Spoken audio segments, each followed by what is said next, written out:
हाँ जी, तो गाइज़ अस्सलाम वालेकुम। तो गाइज़ आज के इस लेक्चर में हम सबसे पहले कॉमन सोर्स की लो कट ऑफ फ्रीक्वेंसी के बारे में बात करने वाले हैं। तो ये जैसा कि आपके सामने डिज़ाइन तैयार है कॉमन सोर्स का, तो मैं आपको बताता चलूँ। जैसा कि मैंने बोला था, कॉमन सोर्स इसलिए इसे कहा जाता है क्योंकि ये इनपुट साइड और आउटपुट साइड से कॉमन होता है ग्राउंड की तरह। तो देखें गाइज़, ये AC इनपुट है जिसका टर्मिनल ग्राउंड है, और ये है कॉमन सोर्स जिसका टर्मिनल ग्राउंड है। और इनडायरेक्टली जो लोड है, लोड रेजिस्टेंस है, उसका टर्मिनल भी ग्राउंड है, यानी ये तीनों कॉमन हो जाते हैं एट अ पॉइंट पे। वैसे मैंने इनको अलग-अलग ग्राउंड रखा, लेकिन इनकी एक पॉइंट पे आके ग्राउंड कहलाती है। तो अलग-अलग ग्राउंड करने से भी यही मुराद है कि ये एक पॉइंट पे ग्राउंड है। पता क्या बात है, आप जब लैब में जाएंगे आप देखेंगे वहाँ पे जो बोर्ड पड़ा होता है, बोर्ड के नीचे एक पूरा टर्मिनल होता है, एक पूरी कह ले के ए रो होती है जिसमें न्यूट्रल पाया जाता है। तो ये कह लें उसी न्यूट्रल पे हमने डिफरेंट पॉइंट्स पे ग्राउंड लगा दिया है। वो न्यूट्रल वायर एक ही होती है, सारी आपस में सीरीज़ की फॉर्म में जुड़ी होती हैं। तो ये कॉमन सोर्स है गाइज। इसको हाइब्रिड पाई मॉडल में कन्वर्ट करने का क्या तरीका होगा हमारा, इसको हाइब्रिड पाई मॉडल में कन्वर्ट करने के लिए हमें सबसे पहली बात है, हमें DC वोल्टेज सोर्सेज को क्या करना पड़ेगा, ग्राउंड करना पड़ेगा शॉर्ट करके। और करंट सोर्स अगर मौजूद है तो उसे ओपन करना पड़ेगा। तो यहाँ पे करंट सोर्स तो दिखाई नहीं दे रहा, चले आए फिर स्टार्ट करते हैं अपना काम। तो गाइज सबसे पहले आप यहाँ से स्टार्ट करें अपना काम। पहले AC सोर्स ड्रा कर लें, क्योंकि AC सोर्स तो होना नहीं है ग्राउंड। ये आ गई हमारी VS और ये नीचे लगा दिया ग्राउंड। आगे देखें RS है हमारा रजिस्टर, और उसके बाद है एक कैपेसिटर CC1। तो गाइज मैं आपको एक चीज़ क्लियर करता चलूँ, हमारे पास जो दो हमारे कैल लेक्चर हैं वो थोड़े टिपिकल है, मुश्किल है, उनको थोड़ा आपने ध्यान से समझना। अगर एक दफ़ा नहीं समझ आती उसे 2-3 दफ़ा वीडियो को चला के देखें, ताकि आपके जहन में वो बात चल जाए कि जो आपके पास कॉमन ड्रेन है और कॉमन कलेक्टर है, उसका अपने जो लोअर कट ऑफ फ्रिक्वेंसी और हायर कट ऑफ फ्रिक्वेंसी है ना, उसमें से हायर कट ऑफ फ्रिक्वेंसी थोड़ा कह ले इशू पेश करता है। तो उसको आपने ना थोड़ा डीप जाकर समझना, ताकि आपको कोई मसला ना क्रिएट हो, नहीं तो आप उसको समझ नहीं पाएंगे। आगे देखिए गाइस, आगे यहाँ से गेट शुरू हो रहा है। तो गेट से पहले ये दो रेजिस्टेंसेस हैं जो आपस में पैरेलल में लगे हैं, क्योंकि जब हम ऊपर वाले वोल्टेज सोर्स को शॉर्ट करेंगे तो इनडायरेक्टली ये ग्राउंड करेंगे, शॉर्ट करके ग्राउंड करेंगे, तो इनडायरेक्टली ये इसके पैरेलल में लगेगा R2 के R1। तो लिहाजा इन दोनों के पैरेलल को आपको ये एक नाम दे लें, मैं इसको RG का नाम दे लेता हूँ, और इस तरह से ग्राउंड दे देता हूँ RG। आपने ये मेंशन भी करना है, जब अगर आप इसके थीसिस पढ़ रहे हैं तो ये मेंशन किया होगा उन्होंने भी कि R1 parallel with R2 which is equal to RG।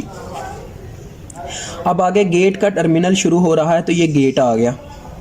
अब गाइज यहाँ पे सबसे बड़ी गलती बच्चों की कि वो यहाँ पे गलती करते हैं, मैं भी अक्सर किया करता था कि मैं यहाँ पे ले लेता था R पाई के नाम से रेजिस्टेंस। वो होती है input resistance of BGT। MOSFET के अंदर ये डेवलपमेंट की गई थी कि इसकी इनपुट रेजिस्टेंस को ख़त्म कर दिया गया था, तो लिहाजा यहाँ पे कोई भी रेजिस्टेंस नहीं पाई जाती। यहाँ पे डायरेक्ट क्या होता है जी, यहाँ पे वोल्टेज पाए जाते हैं। मैं आपको बताता हूँ किस तरह से। ये देखें, ये मैंने टर्मिनल खाली छोड़ दिया अभी, और यहाँ पे जाके सोर्स का टर्मिनल होगा, ये नीचे वाला सोर्स।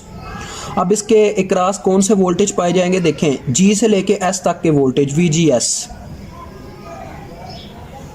ये आपने मेंशन करना है। बस इतना सा काम है, ठीक है। आगे सोर्स के ऊपर वो रेजिस्टर लगा दें जो उन्होंने दिया हुआ है, RSR दे दिया हुआ है। RS इन्हें देना चाहिए था, लेकिन RSR दिया है। चले कोई नहीं मसला, जो मर्जी दें हमारी जानिब से। आगे देखें CS लिखा हुआ है इसके पैरेलल में, तो ये हमने इसके पैरेलल में CS लगा दिया, ठीक हो गया। और उसके बाद देखें, अब हमने ड्रेन की जानिब जाना है, तो यहाँ पे वही मॉडल होगा, यानी कि इस तरह से करंट सोर्स आएगी डाउनवर्ड, जिसका नाम होगा GM into this voltage which name is VGS। तो लिहाजा गाइज एक लिहाज से हम ये भी कह सकते हैं ये जो VGS के वोल्टेज हैं ये RG के क्रॉस हैं, क्योंकि पैरेलल में वोल्टेज सेम होते हैं। बाकी बात की बात हम करेंगे, अभी हम आगे चलते हैं। तो देखें गाइज, यहाँ पे कौन सा सोर्स आ जाता है, यहाँ पे हमारे पास आ जाएगा टर्मिनल ऑफ ड्रेन। तो ये आ गया ड्रेन का टर्मिनल, जगह थोड़ी कम पड़ रही है, तो लिहाजा हम क्या करेंगे, यहाँ पे लगाएंगे ड्रेन का रेजिस्टेंस RD, और उसी के नेक्स्ट में लगाएंगे लोड का रेजिस्टेंस, ये आ गया हमारा RL। तो इस तरह से गाइज ये हमारा हाइब्रिड पाई मॉडल ड्रा होता है।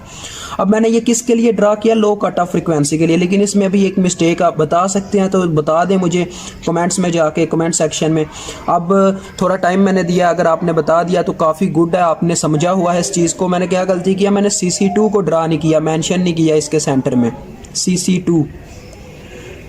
तो इसके क्रॉस है हमारे आउटपुट वोल्टेज। ये थोड़ी जगह कम पड़ गया, माजरत चाहता हूँ, तो थोड़ा आप कह लें कि एक्सेप्टेबल इसे गुजारा कर लीजिएगा। ये लोअर कट ऑफ फ्रिक्वेंसी है जिसमें कई गाइस यहाँ पे जो, अब वहाँ पे क्या होता था, वहाँ पे हम इसे सी म्यू लिखते थे, जो इसके सेंटर में पाया जाता था हमारे पास कैपेसिटर, और जो यहाँ पे पाया जाता था उसे हम लिखते थे सी पाई। लेकिन यहाँ पे इनके नाम इनके टर्मिनल्स के मुताबिक होंगे। देखें ये ड्रेन है ना, और ये गेट है, तो गेट से लेकर ड्रेन तक के दरमियान में ये जो कैपेसिटर आएगा ना हायर कट ऑफ फ्रिक्वेंसी वाला, वो हो उसका नाम भी CGD होगा।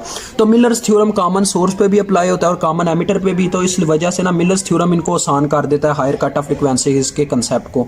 तो इंशाल्लाह उस पर बाद में बात करते हैं, अब इस पे बात करते हैं। अब गाइस देखें, हमने 1 बाय 1 सब कैपेसिटर्स के क्रॉस उनकी फ्रीक्वेंसी निकाली है। फ्रीक्वेंसी के लिए हमें इनकी रेजिस्टेंसेस चाहिए। तो मैंने बोला था एट अ टाइम एक कैपेसिटर ऑन होगा, बाकी दूसरे जो 2 कैपेसिटर होंगे वो शॉर्ट कर दिए जाएंगे। लिहाजा ये शॉर्ट हुआ, ये भी शॉर्ट हुआ, तो इनडायरेक्टली इनके टर्मिनल ग्राउंड से कनेक्ट हो गए, क्योंकि एक शॉर्ट वायर जब रजिस्टर के सामने आती है इस तरह से, तो उसकी रेजिस्टेंस 0 होती है उस वायर की। तो एक रेजिस्टेंस की, एक ऐसा रजिस्टर जिसके पैरेलल में 0 रेजिस्टेंस वाली वायर लगी हो वो उसको भी 0 कर देती है, यानी ये इनडायरेक्टली सोर्स शॉर्ट से कनेक्ट हो जाएगा। शॉर्ट का मतलब है यानी ग्राउंड से इस तरह कनेक्ट हो जाएगा। तो सोर्स का टर्मिनल हो गया ग्राउंड। अब बात करें, अब कॉमन ग्राउंड मतलब कॉमन टर्मिनल हो सकता है ग्राउंड, लेकिन जब तक ये सिस्टम ना हो कि उस साइड पे भी हमारी कुछ ना कुछ यहाँ से सप्लाई जाए, तब तक हम इनको अलहदा ही कंसेप्ट, यानी इसका अलहदा ही कंसेप्ट रखेंगे। यानी ये एक अलहदा सर्किट है, ये एक अलहदा सर्किट है। तो लिहाजा ये हमारा एक छोटा सा सर्किट आ गया, ये भी शॉर्ट हो गया, ये भी शॉर्ट हो गया। तो अब आते हैं CC1 की जानिब। तो RCC1 हमने फाइंड आउट करनी है गाइस सबसे पहले। तो मैंने आपको बोला था जब हम RCC1 निकालेंगे तो ये जो कैपेसिटर है आपने इसको प्लस के रोल से समझना है, यानी इसके ऊपर एक प्लस छोटा सा आपने लगाना नहीं, अपने माइंड में लगाना है, यानी कि ये प्लस का रोल प्ले कर रहा है, इस चीज़ को आपने अपने ब्रेन में बिठा लेना है। अब देखें गाइस यहाँ पे क्या है, इसकी साइड से हम शुरू करेंगे। RS सेंटर में आ गया प्लस, क्योंकि CC1 के ऊपर प्लस का साइन है, मतलब हमने खुद से अपनी सोच डेवलपमेंट से किया है इसे। और आगे आता है RG का रेजिस्टेंस, तो ये आ गया RG। अब आप बोलेंगे सर आपने इस दफ़ा इसके पैरेलल में रेजिस्टेंसेस क्यों नहीं रखी? यार यहाँ पे ये सर्किट होता ही खत्म है, यहाँ पे ख़त्म हो गया सर्किट। कैसे? क्योंकि आगे यहाँ पे R पाई का कोई यहाँ पे निशानदेही नहीं की गई, क्योंकि मासफेट में इनपुट रेजिस्टेंस को ख़त्म कर दिया जाता है। तो लिहाजा देखें RCC1 को निकालना काफ़ी ईजी है। अब देखें RS हमें उसने पहले दिया गया होगा, RG हम कैसे फाइंड आउट करेंगे? R1 और R2 का पैरेलल लेके और आप RCC1 फाइंड आउट कर लेंगे। और FCC1 यानी इसकी फ्रीक्वेंसी कैसे मालूम होगी? 1/2 पाई RCC1 और साथ में CC1। तो इस तरह से गाइस इसकी फ्रीक्वेंसी भी डेवलपमेंट में आ गई। आगे हम बात करेंगे CC2 पे। जब हमारा CC2 कैपेसिटर ऑन होता है, यानी ये वाला कैपेसिटर ऑन होता है, बाकी दोनों शॉर्ट हो जाते हैं, यानी ये शॉर्ट हो गया, ये भी शॉर्ट हो गया। इसकी कहानी मैंने आपको बता दिया कि ये डायरेक्ट ग्राउंड टर्मिनल से कनेक्ट हो जाएगा, लिहाजा ये इतना सर्किट रह जाएगा, बाकी ओवरऑल खत्म हो जाएगा। ठीक है, मतलब इस साइड वाला भी खत्म, बस ये छोटा सा सर्किट रह जाएगा। अब हमने CC2 निकालना, तो इसको आप प्लस के रोल में ले लें। तो देखें RCC2 अब हम फाइंड आउट करेंगे। अब इसके इस साइड वाली देखें रेजिस्टेंस, वो है RL, तो RL प्लस। अब इस साइड वाली रेजिस्टेंस देखें जो कि RD है, तो लिहाजा ये आगे ड्रेन की रेजिस्टेंस। बस इतना सा इसका कंसेप्ट था, क्योंकि इस साइड पे देखें करंट गुजर रही है, तो करंट से हमारा कोई लेना देना नहीं होता, लिहाजा ये भी क्लियर हो गया। अब FCC2 की वैल्यू लिख दें। वैसे ही गाइस 1/2 पाई RCC2 CCC2, ठीक हो गया। तो लिहाजा गाइस 2 फ्रीक्वेंसीज हमने लिख ली हैं। आगे तीसरा जब आता है RSR, तो इसका थोड़ा मुश्किल से डेवलपमेंट फार्मूले में आती है, यानी इसको थोड़ा मुश्किल से हमें समझना पड़ता है। तो आपने इसको समझने में देरी नहीं लगानी, इंशाल्लाह मैं इजी करूँगा इसको आपके लिए।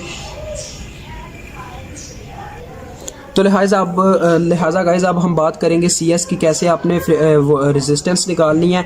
तो इसका काफ़ी आसान तरीका है, ये देखें ये शॉर्ट हो जाएगा। मैं इसकी आपको बस टिप दूंगा छोटे से फार्मूले की। जैसे आपने गाइस कॉमन एमीटर का रेजिस्टर भरा था, यानी RC, यहाँ पे RCS है, वहाँ पे CE था, तो उसका फार्मूला हमारे पास आया था R pi over beta, which is equal to था हमारे पास 1/GM। ठीक है, ये उसका फार्मूला आया था हमारे पास डेवलप होके। तो लेकिन यहाँ पे एक छोटा सा बस चेंज आएगा, क्या लें RCS में एक छोटा सा बस चेंज आएगा, इसके पैरेलल में आ जाएगा गाइस RSR, यानी ये वाला रजिस्टर इसके पैरेलल में लगा दिया जाएगा।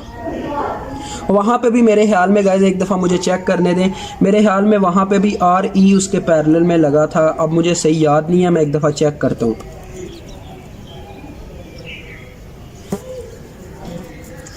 नहीं गाइज, उसका जो डायरेक्ट फार्मूला था वो यही था कि beta over GM 1 over GM था हमारे पास फार्मूला उसका इनडायरेक्टली।